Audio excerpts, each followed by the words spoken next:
Assalamualaikum warahmatullahi wabarakatuh. Perkenalkan, nama saya Sylvianti, NIM 01011181924203. Dalam video ini saya akan menjelaskan materi tentang teori penawaran uang. Penawaran uang didefinisikan sebagai jumlah uang yang beredar, atau dapat diartikan sebagai jumlah uang kartal, uang giral, dan uang kuasi yang beredar dalam periode tertentu. Dalam penawaran uang ada dua hal yang harus diperhatikan, yaitu uang dalam peredaran dan uang beredar. Uang dalam peredaran adalah seluruh uang yang dikeluarkan dan diedarkan oleh bank sentral, baik itu uang logam maupun uang kertas. Sedangkan uang beredar adalah semua jenis uang yang tersedia dalam perekonomian, termasuk di dalamnya jumlah uang dalam peredaran dan uang giral yang ada di bank-bank umum. Penawaran uang sangat berhubungan dengan peran bank sentral sebagai otoritas moneter, yang mana penawaran uang merupakan salah satu usaha bagi bank sentral untuk menjamin kelancaran sirkulasi jumlah uang yang beredar agar lebih efisien, sehingga besar kecilnya penawaran uang dipengaruhi langsung oleh otoritas moneter. Kurva penawaran uang memiliki slope positif karena berhubungan positif dengan tingkat bunga real. Ini artinya apabila tingkat bunga tinggi maka penawaran uang juga tinggi, dan namun sebaliknya apabila tingkat bunga rendah penawaran uang juga rendah. Namun dalam kenyataannya kurva penawaran uang itu berbentuk tegak lurus karena penawaran uang diatur oleh Bank Indonesia. Artinya berapapun tingkat suku bunganya maka penawaran uangnya tetap. Selanjutnya adalah faktor-faktor yang mempengaruhi penawaran uang, yaitu ada 5 faktor.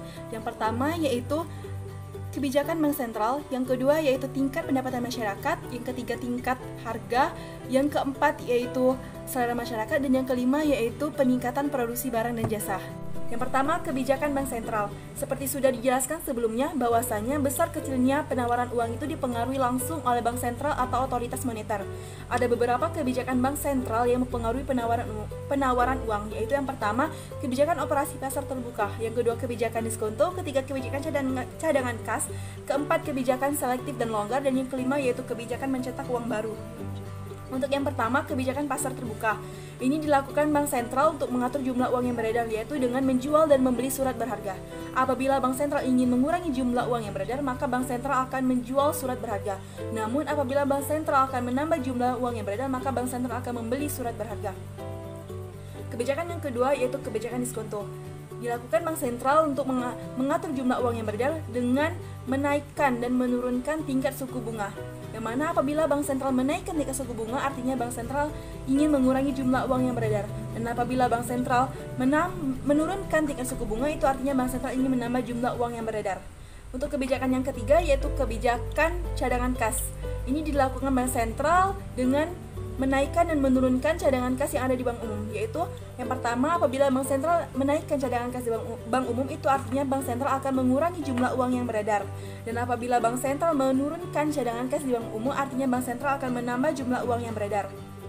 Kemudian yang keempat yaitu kebijakan selektif dan longgar. Kebijakan selektif ini dilakukan bank sentral dengan mengurangi jumlah uang yang beredar. Ini dilakukan untuk mengatasi inflasi.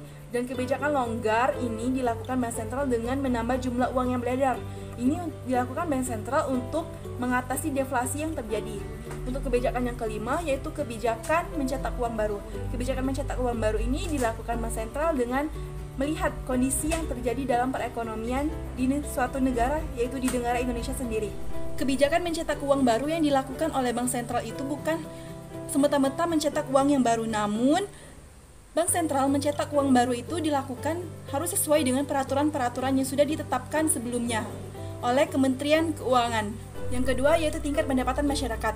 Semakin tinggi tingkat pendapatan masyarakat, maka semakin banyak jumlah uang yang dimiliki masyarakat, sehingga jumlah uang yang beredar juga akan semakin tinggi. Yang ketiga yaitu tingkat harga. Kenaikan biaya produksi akan meningkatkan kenaikan harga barang dan jasa. Kenaikan harga barang dan jasa ini akan menyebabkan terjadinya inflasi, maka disinilah peran bank sentral untuk mengatur jumlah uang yang beredar. Yang keempat yaitu selera masyarakat. Peningkatan selera masyarakat akan menyebabkan meningkatnya permintaan akan barang dan jasa, sehingga harga pun juga akan meningkat. Maka di sini penambahan jumlah uang yang beredar akan terus terjadi. Kemudian yang kelima yaitu peningkatan produksi barang dan jasa. Apabila peningkatan produksi barang dan jasa ini tidak diikuti dengan peningkatan jumlah uang yang beredar, maka akan terjadi deflasi. Maka untuk mengatasinya, maka pemerintah harus menambah jumlah uang yang beredar. Itu saja penjelasan dari saya. Assalamualaikum warahmatullahi wabarakatuh. Terima kasih.